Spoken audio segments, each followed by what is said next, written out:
Hi, we're South Arcade and you're watching Forever Loud.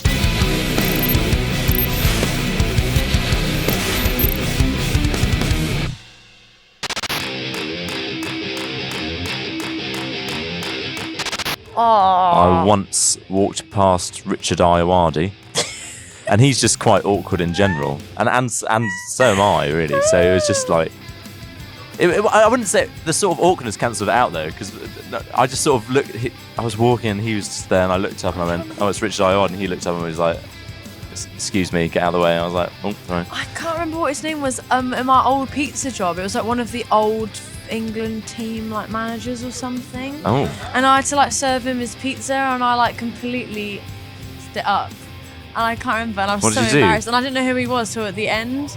Ooh. And then it was rough, but maybe that makes it like better because you don't know. No, that means you're treating him the same as everyone else. No special treatment. You know when you like something keeps you up at night for like a week, and you're thinking about like what could I have done differently? Yeah. Oh God, is that? Well, we listen. We're going to preface this by saying this is not reflective of any whole town. Yes. But our first night on a tour we ever played, first ever tour, first ever night, Cody parked in Liverpool, and his car got broken into, smashed the back windscreen. We had to drive whatever it was, 3 hours back from Liverpool to Oxford. With no back window, me and Cody in the car. He had a sort of drum mat that sort of like coated the back where the back window should have been, and like all you heard was just we were shouting to speak to each other because the wind was so loud. Didn't like the car like sound like a rain stick as well? Yeah. All the broken glass in it. There was still glass in it. It was just. I'm pretty sure it still sounds like that. That was that was sketchy. Coming out and looking at, because Cody had gone first, and I just remember walking out and seeing Cody on the phone. Looking, I've never seen that look on his face, like pale, really pale. All the blood had rushed out of his face. I was like, oh God. And luckily nothing even got taken, so it was fine. Nothing got taken, but I just remember going out. His car window. It just broke his back window. Amazing. It's horrible, but that's the answer. Yeah. No offense, Liverpool. Sorry.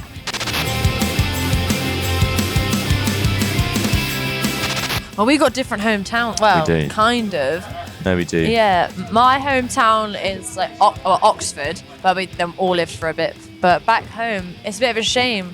Like Oxford used to have like a really like strong one because obviously it's like predecessors of Radiohead, Glass Animals, Foals. Yeah. So there's always something to live up to there.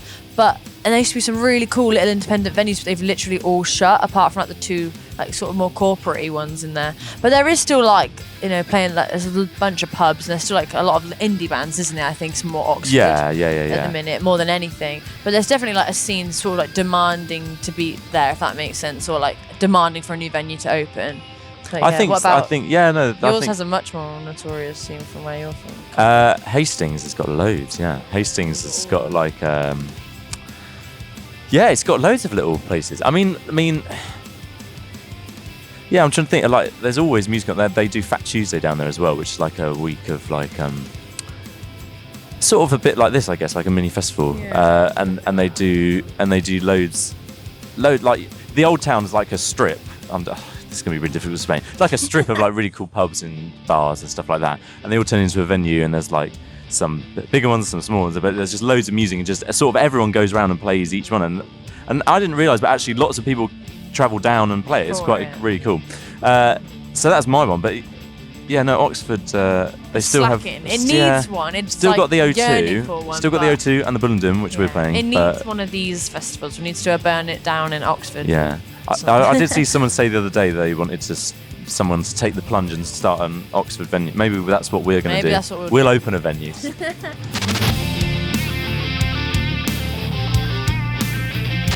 Oh wow! Okay, time to sound like narcissists. I already know mine. Go, you go first. Top three are songs. No, you answer first. Let me think. I think for me, it definitely comes down to like, what's like funnest to play live. Because come on, I don't know. I don't sit at home and stream it. No, but live, no, God no. No, definitely live. It's Nepo Baby, Danger, and probably Riptide, to be honest. Oh really? Oh no, curveball. That's a crazy curveball, man. I'd say. So wild. I'd say Stone Cold Summer's my favourite. I think. Yeah. And How to Get Away with Murder, actually, as well. With the newbies. I am actually. I think playing them live for the first time was kind of, it made me go, oh, actually, maybe these are my favourites. maybe because we just played the other ones so many, like so many times, they're still fresh and new. I've got 3. Oh, Silverlight underrated in my opinion. But that's all I've got. All the people listening are gonna go. All the people listening are gonna go. I don't know any of these songs. Yeah, I know. That's okay. Well, they gotta go find them. Should we have the top same 3 movies? You say one, and then I'll say one. Okay. Fifth Element. I love. It's like a weird. Never seen it. It's so good. I'm notoriously bad for knowing any film. I've never really watched any film. Movie. Paddington 2, belter. Okay, I stand by it. Absolute belter of a film. Okay, what about third one? 19. What's the one Sam Mendes that goes the one-shot film 1917? See, I just like funny ones. Oh. Or rom-coms. Okay, what would you like to agree on? Love Actually? Love Actually, that's a great one. Love Actually, we'll go with that. Wholesome. That's a belter. One wholesome one. Yeah. Worst journey? Ooh. We've done it was my dad that always drives. Yeah. Your poor dad. Are you thinking Manchester to Glasgow? That was a belter. Or actually, didn't we do Glasgow back to Oxford one day? I think we did Glasgow back to Oxford one day, but maybe it might be like when there's already, everyone's tired and halfway through a tour and the tensions are already high, and then my dad's driving all of us yapping in the back seat. Yeah. And then there was a time we played Glasgow and then we got like went to the hotel, and then you had left your bass under the stage of the venue. Yes, that was a belter. Yeah, I left my bass under the stage. We had to go the next morning, and so in the morning I had to do a big grovelling Simon, do you think we'll be able to go back to the venue because I may have left my bass there? Yeah, just that was small. Yeah. So but definitely the journey back from Glasgow to Oxford was rough. That was. I mean, and I wasn't even driving it. Your poor dad. Yeah, exactly. But yeah, that was a lot. Big up, Simon. Yeah. Thank you for watching. We're going on tour in September and October, but that's sold out. But if you do still want to see us, then we're supporting No Offence in November all over the country. So see you there.